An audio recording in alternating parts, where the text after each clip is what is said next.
Om Swastiastu, selamat siang Yawana Bali, apa kabar Anda hari ini?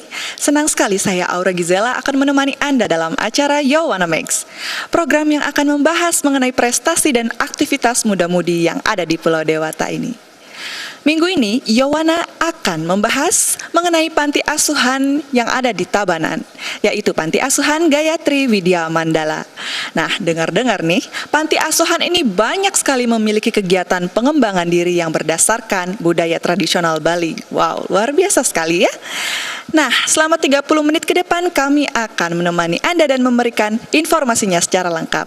Selamat menyaksikan.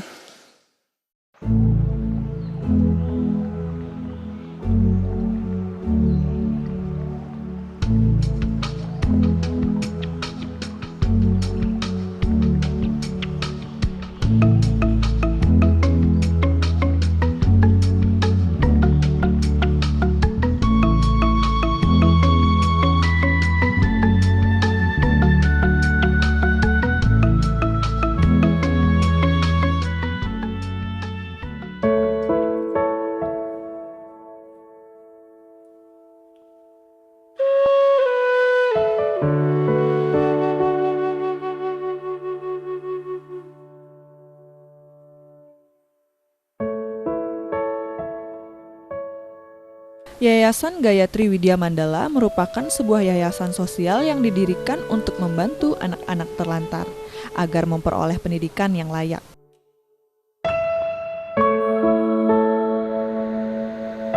Yayasan ini didirikan oleh Ibu Eriana Herlisanti bersama beberapa orang donatur lainnya seperti Bapak Iwayan Lendera dan Ramtehwan Manwani. Awalnya, Ibu Eriana ini menampung sejumlah anak-anak di kediamannya di Jalan Sugriwa nomor 9 Tabanan. Akhirnya dipindahkan ke tempat yang lebih luas di Jalan Wibisana nomor 11 Tabanan.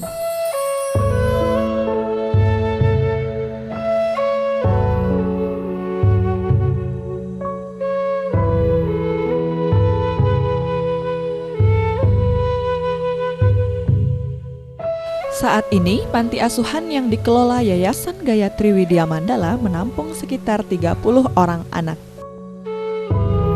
Anak-anak ini sebagian besar berasal dari Kabupaten Tabanan dan 3 anak dari Kabupaten Karangasem.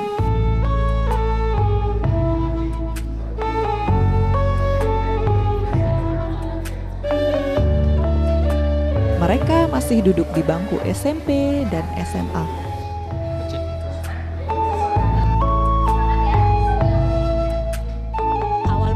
Yang mendirikan Panti Asuhan Hindu berawal dari niat, keinginan, panggilan hati, dan dorongan yang sangat kuat. Saya ingin sekali mewujudkan impian, yaitu kapan saya bisa mendirikan Panti Asuhan Hindu. Karena di mata Tuhan semua agama itu sama, maka Titiang akan mencoba melakukan yaitu berbagi kepada anak-anak yang membutuhkan. Dari sana karena Titiang tidak mempunyai apa-apa waktu itu, hanya niat aja yang Tiang besar, maka Tiang hanya bisa berdoa dan berdoa. Pada suatu hari Titiang melihat di Bali TV ada Dharma Wacana dari Bapak Nyoman Putra dari negara. Beliau memberikan Dharma Wacana dengan materi dahsyatnya mantram Gayatri. Saat itu Titiang sangat terpanggil sekali dan Tiang mempunyai keinginan akan mengikuti pasraman beliau. Akhirnya Tiang menemukan dan Titiang mengikuti dengan tujuan supaya bisa melantunkan Gayatri mantram yang benar. Di sana Titiang bisa mengendalikan pikiran dan Titiang bisa melepaskan emosi dan Titiang bisa melepaskan ego, iri hati, dengki, dan yang diberikan kesabaran, ketulusan, dan Titiang merasa sekali kedamaian dalam keluarga dan kebahagiaan. Dan Titiang pun juga diberi moto oleh teman, jangan menunggu kaya, baru beriatnya. Beriatnya lah, maka kamu akan menjadi kaya. Pada suatu hari Tiang kedatangan keluarga yang membawa anak ke rumah dan dengan tujuan menitipkan anak untuk dipekerjakan di rumah Titiang. Tapi Titiang mempunyai keyakinan inilah Tuhan akan mengabulkan permohonan Titiang dengan proses Tiang harus menerima anak ini, dan Tiang terketuk hatinya untuk merawat anak ini sebagai anak saya sendiri, dan Titiang terima. Akhirnya melihat anak niki, malah Titiang tidak sampai hati untuk mempekerjakan anak niki karena anak niki masih kecil dan masih di bawah umur, sehingga Tiang punya niat untuk Titiang sekolahkan. Menunggu tahun ajaran baru, Titiang suruh menemani anak Titiang yang nomor 4, kebetulan sebaya. Akhirnya anak Titiang sendiri melapor bahwa anak dia itu semangatnya tinggi dan kemauannya bagus, dan setiap sore dia minta izin untuk pinjam buku pelajaran yang diterima di sekolahan pada hari ini, dengan alasan dia itu pengen belajar, pengen membaca pelajaran biarpun hanya di rumah. Akhirnya Tiang tanya anak itu, kamu mau ibu sekolahkan tetapi dengan biaya ibu. Ternyata anak Niko malah menangis, dia bersedih dan dia terharu karena dia tidak mengira bahwa dia bisa sekolah lagi dengan biaya orang lain. Akhirnya Tiang sekolahkan, kita daftarkan, memang benar anak niki ternyata mendapatkan juara umum di sekolahnya. Sehingga Tiang mempunyai keinginan untuk menambah lagi anak yang kita asuh. Masyarakat pun mungkin mulai mendengar bahwa Titiang niko menampung anak-anak, terutama yang beragama Hindu, maka orang tua menitipkan anak ke Titiang, dan Titiang hanya mengaturkan suksumo, ini adalah Sang Hyang Widi mewujudkan impian Titiang.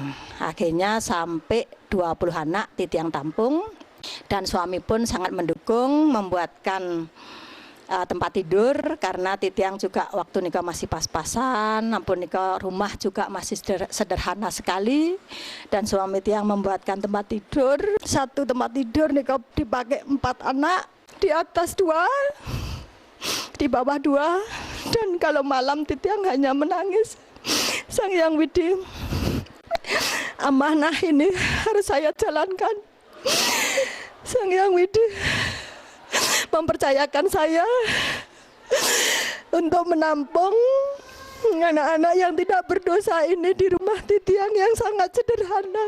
Pembinaan yang Titiang lakukan di Panti Asuhan Gayatri Widya Mandala yaitu ada pendidikan formal dan non formal. Kalau pendidikan formal itu anak-anak bebas memilih sekolahan yang terdekat dengan panti asuhan. Untuk pendidikan non formal, Titiang ajarkan di dalam panti yaitu pengembangan diri yang jelas melestarikan budaya Bali, yaitu segala seni, baik itu seni tari, seni menjejahitan, seni tabuh, seni musik, dan yang lainnya yaitu tata rias pengantin, tata rias rambut, memasak, dan olahraga, yoga, maupun les yaitu bahasa Inggris, menggambar maupun TIK. Dan Tiang terima kasih juga kepada para relawan yang sudah datang tanpa diundang, tetapi Sang Hyang Widi diniatkan untuk beliau, maka anak-anak yang relawan ini semua datang untuk berbagi ilmu yang dia punya yang sangat tinggi sekali. Dan Titiang juga mengucapkan terima kasih karena sudah membimbing anak-anak semuanya menjadi mempunyai keahlian. Kita selaku anak mendukung niat dari orang tua ya, jadi mama sangat ingin sekali untuk mendirikan yayasan ini dan kita sangat dukung. Kemudian kita juga bangga memiliki mama yang bisa melakukan hal ini. Saya juga selaku anak sangat bangga terhadap mama karena sudah bisa mengasuh anak-anak yang sangat menjadi anak yang sangat luar biasa dan bisa mengembangkan budaya Bali di panti asuhan ini. Saya Ayu sebagai admin di Panti Asuhan Gayatri Widya Mandala ini. Syarat anak yang bisa diasuh di sini biasanya anak yang memerlukan bantuan serta memiliki nasib yang tidak seberuntung anak-anak lainnya, yang pastinya seperti yatim piatu. Bantuan yang kami terima biasanya berupa pakaian-pakaian, bahan makanan, uang tunai, ilmu pengetahuan ataupun pengalaman-pengalaman. Jadi bantuan itu kita terima untuk menggapai cita-cita anak, untuk membantu anak mengasah keterampilannya, untuk mampu mau mendorong kreativitas anak sehingga anak nanti kelak impian kita anak bisa berhasil di kemudian hari. Relawan yang biasa hadir ke panti asuhan kami itu biasanya datang kemari untuk mau berbagi pengalaman, mau berbagi ilmu mereka kepada anak-anak kami. Di sana kami biasa menyesuaikan jadwal relawan sehingga kami kemudian mengatur jadwal mereka supaya jadwal mereka tidak bertabrakan dengan kegiatan anak serta proses belajar anak di sekolah. Untuk menjalankan kegiatannya, Yayasan Gayatri Widya Mandala membutuhkan dana yang tidak sedikit. Uluran tangan dan bantuan masyarakat dalam berbagai bentuk sangat diharapkan. Sesuai dengan moto, jangan menunggu kaya untuk beriatnya. Beriatnya lah maka Anda akan menjadi kaya.